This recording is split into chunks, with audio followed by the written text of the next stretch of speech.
আমার নাম সমর্জি দত্ত। আমি মেকানিক্যাল ডিপ্লোমা কোর্সে পড়ি। এটা হচ্ছে মাস্টার সিলিন্ডার। এর মধ্যে 9টা পার্টস থাকে। প্রথম হচ্ছে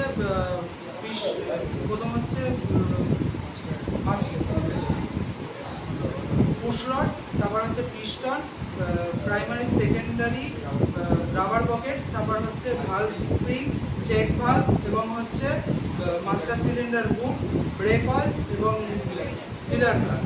এটার মধ্যে যখন আমরা গাড়িতে ব্রেক চাপি তখন তার উপর একটা টাঙ্কি থাকে, টাঙ্কির মধ্যে ব্রেক অয়েল থাকে। তারপর যখন চাপ দিচ্ছি তখন এই ব্রেক অয়েলটা 4টে নলের মাধ্যমে হুইল সিলিন্ডারে গিয়ে পৌঁছাচ্ছে এবং হুইল সিলিন্ডারে পৌঁছানোর পর এই ব্রেক শুন থাকে, দুদিকে ব্রেক শুন থাকে, একটা আপার ব্রেক শুন অ্যান্ড ডাউন ব্রেক শুন। যখন চাপ দেওয়া হচ্ছে এটা স্প্রিংয়ে গিয়ে আটকে আছে, এটা গিয়ে তখন গাড়িটা গিয়ে আটকে যায়, ড্রামে গিয়ে আটকে যায়।